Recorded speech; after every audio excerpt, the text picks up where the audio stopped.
Assalamualaikum warahmatullahi wabarakatuh. Ketemu kembali hari ini. Perkenalkan, saya Titi Solihat akan memberikan materi tentang kesehatan organ reproduksi kewanitaan. Yang ini diperuntukkan untuk para wanita dan remaja putih. Ternyata organ reproduksi kita kompleks banget ya dalamnya, Kak. Lalu mari kita simak tentang Kamu kenapa? Kok kayak lesu gitu? Iya, Kak, tadi di sekolah ada teman yang sudah mens, terus pada ngajakin Sisi karena Sisi belum tahu tentang organ reproduksi. Sisi kan jadi malu, mau bertanya tapi sama siapa?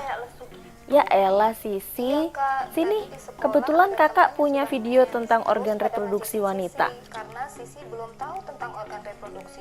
Sekalian kakak jelasin, kita mulai dari luar ya. Tapi sama siapa? Bagian-bagiannya itu ada labia mayora, labia minora, lubang vagina, uretra, dan klitoris. Nah, yang pertama klitoris. Klitoris adalah organ seksual perempuan yang sangat sensitif terhadap stimulasi. Selanjutnya vagina. Bagian yang tampak dari luar ini disebut liang atau lubang vagina sih.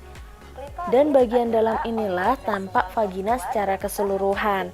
Vagina sebenarnya termasuk organ reproduksi bagian dalam ya.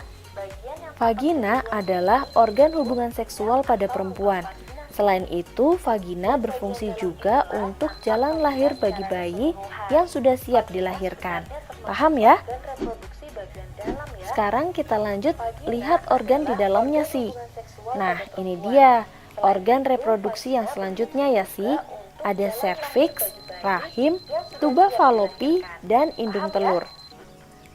Serviks atau leher rahim menghasilkan lendir yang berfungsi untuk membantu sperma masuk ke dalam rahim. Selain itu juga berfungsi untuk menghalangi masuknya bakteri ke dalam rahim. Lanjut ya, satu buah uterus atau rahim berfungsi untuk tempat perkembangan janin. Selain itu, dinding rahim bagian dalam atau endometrium akan mengalami peluruhan setiap bulannya yang kita sebut sebagai menstruasi. Menstruasi terjadi jika sel telur tidak dibuahi oleh sperma.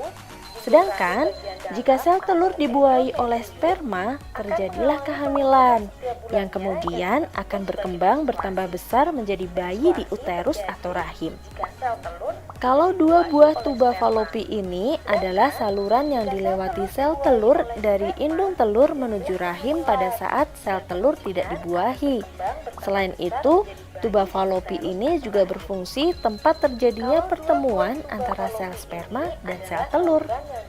Terakhir adalah dua buah ovarium atau indung telur, kanan dan kiri. Ini yang berfungsi menghasilkan satu sel telur secara bergantian tiap bulannya. Selain itu, indung telur juga berfungsi memproduksi hormon estrogen dan progesteron. Hormon ini berfungsi menjalankan fungsi reproduksi pada perempuan, salah satunya berperan dalam proses menstruasi atau pada saat perempuan tersebut hamil. Gimana Sisi, udah paham belum? Udah, Kak, Sisi udah paham gimana wanita itu bisa menstruasi dan hamil. Ternyata organ reproduksi kita kompleks banget ya dalamnya, Kak. Betul, itu sebabnya kita harus pandai-pandai jaga kesehatan organ reproduksi kita. Semakin kenal, semakin sayang. Jaga organ reproduksimu demi masa depanmu. Betul, itu sebabnya kita harus pandai-pandai jaga kesehatan organ reproduksi kita. Semakin kenal, semakin sayang. Jaga organ reproduksimu demi masa depanmu.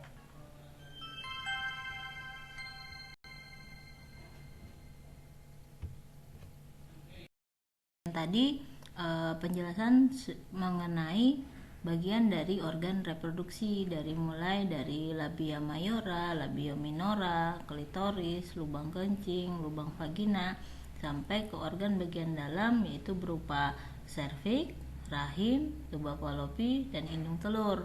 Nah, itu merupakan bagian dari sistem organ kewanitaan atau organ reproduksi wanita yang merupakan bagian penting dari tubuh kita yang perlu kita jaga, karena itu merupakan seperti slogannya tadi, kebersihanmu merupakan masa depanmu. Jadi, nah, berdasarkan data berikut, jadi ada data yang memberikan informasi bahwa 90% wanita di Indonesia itu mengalami yang namanya keputihan. Bahkan dialami oleh 31,8% oleh remaja putri atau remaja yang belum menikah. Nah, itu menunjukkan bahwa banyak perempuan Indonesia yang belum menerapkan perilaku menjaga kebersihan dari organ kewanitaannya. Apabila tidak menjaga kebersihan organ kewanitaan, akan berpengaruh buruk yang dapat menimbulkan infeksi yang berbahaya pada organ reproduksi wanita. Apalagi organ reproduksi wanita atau bagian intim itu biasanya kita sungkan untuk bertanya kepada keluarga, kemudian ke orang tua, sehingga kadang apabila bermasalah kita tidak berusaha mencari solusinya. Nah, itu yang dapat menyebabkan yang tadi masalah keputihan terutama. Nah, keputihan pun ada macamnya, ada keputihan yang abnormal, ada yang normal. Nah, bagaimana, apa sih itu keputihan? Jadi keputihan itu sebenarnya disebabkan oleh si bakteri, yang mana dia kalau jumlahnya normal atau si bakteri yang baik ini dia bekerja melindungi atau menjaga kebersihan dari kewanitaan kita, ada dia punya tugas untuk menjaga dari serangan dari bakteri jahat, dan dia untuk memproteksi. Nah, kemudian hingga mengeluarkan cairan yang mana itu sebagai pelindung. Nah, namun ada kalanya jumlah bakteri yang baik tersebut kurang sehingga menyebabkan keputihan yang abnormal. Jadi keputihan itu ada yang normal saja apabila dia jumlahnya tidak terlalu banyak, terus tidak berbau, kemudian tidak menyebabkan gatal misalnya atau perih ataupun kemerahan. Nah, itu yang dinamakan keputihan yang normal. Jadi normal kalau kita yang mengalami keputihan, apalagi misalnya pada saat stres atau kebersihan kurang, akan muncul yang namanya keputihan. Sehingga kita perlu memperhatikan keputihan kita itu dalam kondisi normal kah abnormal, ya. Nah, jadi bagaimana untuk menjaga kebersihan kewanitaan yang baik? Nah, berikut ada tips-tips yang dapat kita lakukan, yang mana apabila tips ini dijalankan itu dapat menjaga agar tidak mengalami keputihan, ataupun kalau mengalami keputihan tidak berlangsung terus-menerus yang dapat menyebabkan keputihan abnormal. Nah, cuci tangan sebelum dan sesudah memegang area kewanitaan. Kenapa? Karena bakteri bisa berasal dari tangan kita yang tidak terjaga kebersihan, yang itu dapat menyebabkan si bakteri yang tidak baik akan menempati organ kewanitaan atau organ bakteri yang baik kalah oleh bakteri yang kurang baik tadi, sehingga menyebabkan iritasi ataupun infeksi. Kedua, gunakan pakaian dalam dari bahan katun dan tidak ketat. Biarpun di luar sana banyak model dan warna, kan, tapi yang perlu kita utamakan adalah masalah kenyamanan yang harus jadi pertimbangan, karena dari bahan katun itu bisa menyerap keringat, dan juga dalam pemakaiannya tidak boleh ketat, atau yang bahannya dari renda-renda atau tidak karet ya, dari sintetis, sehingga menyebabkan organ kewanitaan kita lembab dan atau tidak kering, sehingga itu dapat kalau jangka panjang akan menyebabkan gangguan atau masalah pada organ kewanitaan. Ketiga, kita harus rajin ganti celana dalam untuk menjaga kelembapan vagina, yang mana jamur itu dia suka menempati pada daerah yang lembab. Nah, apabila kita sedang berpergian atau berada di lingkungan yang sirkulasi udaranya yang panas atau lembab, sehingga itu dapat menyebabkan berkeringat yang menyebabkan basah, sehingga apabila kita tidak mengganti celana dalam bisa menyebabkan tumbuhnya jamur ataupun bakteri yang jahat atau tidak baik. Yang keempat, pangkas rambut kemaluan dengan benar. Rambut kemaluan dia punya fungsi tertentu yaitu untuk sebagai pelindung maupun penghalang alami.